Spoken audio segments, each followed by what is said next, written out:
রাধে কৃষ্ণ বন্ধুরা, কেমন আছেন আপনারা? আশা করি সবাই ভালো আছেন।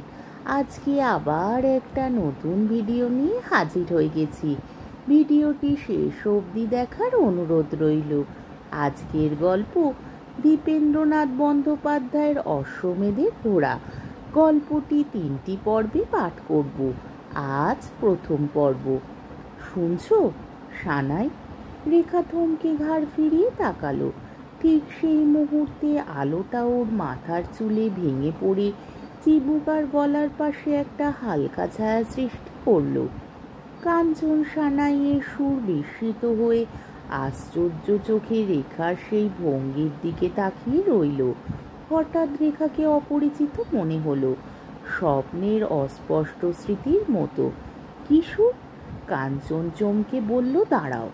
তারপর বুড়ো কুচকে অন্য মনুষ্যের মতো খানিক শুনে উত্তর দিল, চন্দ্রকোষ। হাসল। আকাশ ভেঙে বৃষ্টি হাসলে কি হয়, আর শুক্লপক্ষ তো বটেই। রেখা চোখ নামিয়ে নিয়েছে। আলোটা মাথার চুল ছাপিয়ে সমস্ত মুখে ছড়িয়ে পড়েছে। কাঞ্চনের একটা আশ্চর্য উপমা মনে এলো। ছোট্ট দীর্ঘশ্বাস ফেলে বলল, না, বেশ একটু মোগলাই মেজাজ হচ্ছে। রেখা চকিতে হাতের ব্যাগটার দিকে তাকিয়ে বলল, মোস্ট কমফোর্টেবল জার্নি। ধুত। কাঞ্চন ঠোঁট বেঁকিয়ে হেসে উত্তর দিল, ও তোমাদের কেরানি ইন্টালেকচুয়ালদের মানায়। উঠে বসতে না বসতেই পৌঁছে যাওয়া। তার ওপর বেবি ট্যাক্সিগুলো তো নেহাতি ভালগার, যেন বালিগঞ্জে বান্ধবীর বিয়ের চায়ের নিমন্তন্ন। বড় ট্যাক্সিতে তাও বনেদি বাড়ির পাত পেতে বসার আভিজাত্য আছে। তোমাদের এই কলকাতা দিন দিন আধুনিক হচ্ছে, বর্বর হচ্ছে, সূক্ষ্মতার নামে দরকচা মেরে যাচ্ছে। রেখা ঠোঁটে আঙুল ঠেকিয়ে বলল, এত বানি দিও না মাস্টার মশাই, লোকে ধরে বেঁধে মন্ত্রী বানিয়ে দেবে। কাঞ্চন হা হা করে হেসে উঠল। আশেপাশের লোক চমকে বিরক্ত চোখে তাকালো। লজ্জায় দুজনেই মাথা হেঁট করেছে। একটি পৌর পশারি ফুল চাই বলে তখনই সামনে এসে দাঁড়ালো। কাঞ্চন কখনো পয়সা দিয়ে ফুল কেনেনি। একবার চকিতে রেখার সিথির দিকে তাকালো। তার বড় ইচ্ছা হতে লাগলো এক ছড়া মালা কিনে বিনুনিতে জড়িয়ে দেয়, কিন্তু রাস্তায় ফুল কিনতে যথারীতি লজ্জা করল, বলল না। রেখা কিন্তু সঙ্গে সঙ্গে ব্যাগ থেকে পয়সা বের করে দিয়েছে। কাঞ্চন রেখার সাহস দেখে স্তম্ভিত। রেখা কি প্রকাশ্যে মালা কিনতে ওর ভয় করল না? ফুলের মালা হাতে একটি মেয়ের সঙ্গে সে এখন বাসে উঠবে? চলো হাঁটি, চলো। হাঁটার শেষ নেই। এক পথে পা ফেলা। রাস্তাটা চোখের সামনে পাল্টাতে দেখি। কলকাতা রোজ পাল্টায়, আমরা শুধু রাস্তাটুকুর খবর রাখি। হাঁটতে হাঁটতে বড় জোর ময়দান অবধি যাব। বড় জোর চা খাবো এক পেয়ালা। আলো আর অন্ধকারের সমারোহ দেখব। তারপর বাস ধরব। রেখার পাশে খালি জায়গা থাকলেও আমাকে আলাদা বসতে হবে বা দাঁড়াতে। ভিড় ঠেলে নেবে যাবার সময় রেখা হাতে একটা টিকিট গুঁজে দিয়ে যাবে। সুযোগ পেলে দু একটা কথা বলবে, নয়তো অপরিচিতার মতো রাস্তার বাঁকে অদৃশ্য হবে।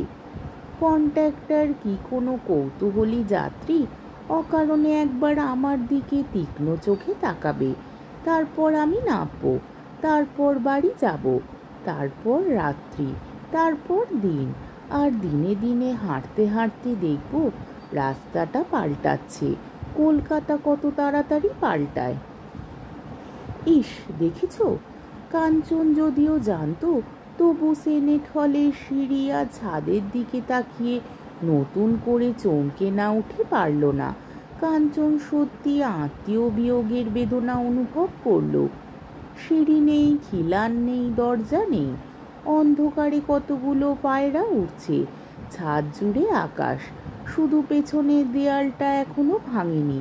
রাঙা দিকে আত্মহত্যা করতে দেখেছিলাম। সমস্ত শরীরটা পুড়ে গেলেও মাথার খোপাটা ঠিক ছিল। কাঞ্চন ফুটপাতে পা ঠুকে মন থেকে স্মৃতিটা তাড়ালো। তারপর গলা ঝেড়ে বলল, জানো, বাংলাদেশে 90th সেঞ্চুরির মৃত্যু অনেক দিন হয়েছিল, এবার তার কবরটা ভেঙে গেল। রেখা হঠাৎ অদ্ভুত প্রশ্ন করল। আচ্ছা, সেই পাগলটা এবার কোথায় দাঁড়িয়ে বক্তৃতা করবে? কাঞ্চন চমকে রেখার দিকে তাকালো। সত্যি পাগলটা এখন সত্যি সেনের দাঁড়াও পথিকবর, বন্দি আমার প্রাণেশ্বর, মরি হায় হায় রে। কম কম করে যেন অজস্র গলা একসঙ্গে হাজার কথা বলে উঠল। কাঞ্চন প্রশ্ন করল, দাঁড়িয়ে রইলে কেন? রেখা হাসল। তোমায় চান্স দিচ্ছি। হাঁটতে হাঁটতে বলল, কিসে? মালাটা খোঁপায় বেঁধে দেওয়ার। রেখা কি মরিয়া! আজকের দিনটাই কি ওকে? আজকের দিনটা, আহ দিনটা, দিন গেল রাত্রি, রাত্রি যায় না, যায় না। কাঞ্চন স্পষ্ট শুনল সানাই বাজছে, চন্দ্রপোষ। সেই আমরা রেস্তোরাঁয় সুকুমার দুটো মালা আর প্রফুল্ল সকলকে হতবাক করে এক প্যাকেট সিঁদুর, দুটো লোহার নোয়া। আর সেই মুহূর্তে প্রথম রেখাকে অপরিচিত মনে হয়েছিল। আশ্চর্য লোভে ভয়ে সিঁদুরের প্যাকেটের দিকে তাকিয়েছিল, অথচ শপথ উচ্চারণের সময়ও তাকে এতটুকু বিচলিত দেখিনি। সকলের তাড়া খেয়ে আমি রেখার ঠান্ডা কপালে মুখের দিকে তাকাতে সাহস, কেন আঙুল দিয়ে সিঁদুর লাগাতে হয়, প্রফুল্ল বকেছিল।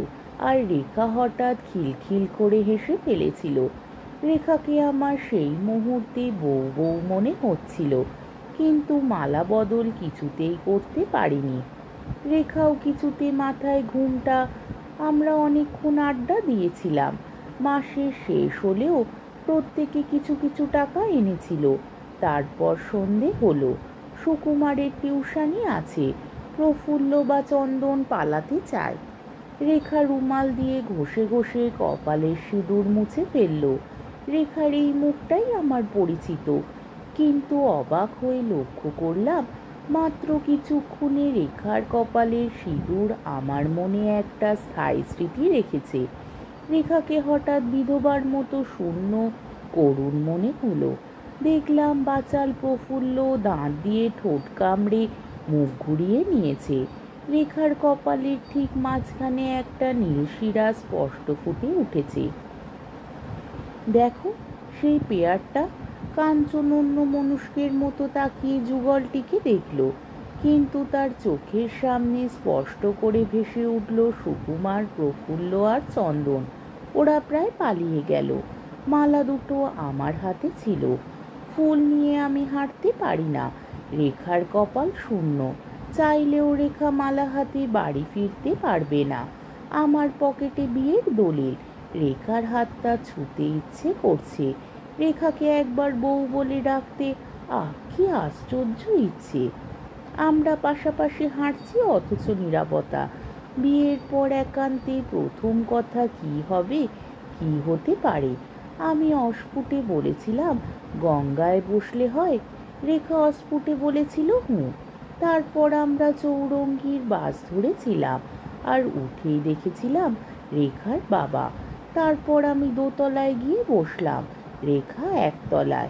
তারপর অন্য মনুষ্যের মতো কিছুক্ষণ খুঁটিয়ে খুঁটিয়ে বাসের যাত্রীদের লক্ষ্য করলাম, আর বাসের বিজ্ঞাপন, জনৈক বিজ্ঞাপন দেখে যথার্থ মুগ্ধ হয়েছিলাম। সুন্দর করে লেখা ছিল, don't smoke in the bus, not even number 10। তারপর জানলা দিয়ে বাইরে তাকিয়ে চৌরঙ্গি দেখতে খুব ভালো লেগেছিল। হঠাৎ কুয়াশা, মেঘ ও স্তিমিত আলোকমালা শোভিত তীরভূমি আর অন্ধকার আর মাস্তুলের কথা মনে পড়ায় আমার খুব হাসি পেয়েছিল। অকস্মাৎ লক্ষ্য করেছিলাম আকাশে পূর্ণিমার চাঁদ। তারপর রেখা নেবে গেল। একটিবার ব্যাকুল গ্রীবা তুলে হয়তো সে আমাকে খুঁজেছিল। রেখার জন্য সেই মুহূর্তে আমার খুব মমতা হয়েছিল।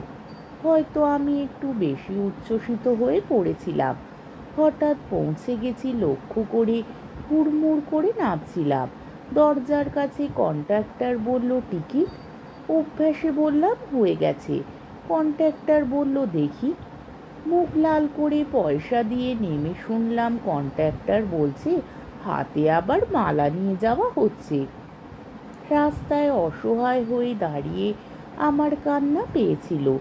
দুপা হেঁটে মালা জোড়া ছুঁড়ে ফেলে দিয়েই লক্ষ্য করেছিলাম একটা স্থবির বলদ সেটি চিবোচ্ছে।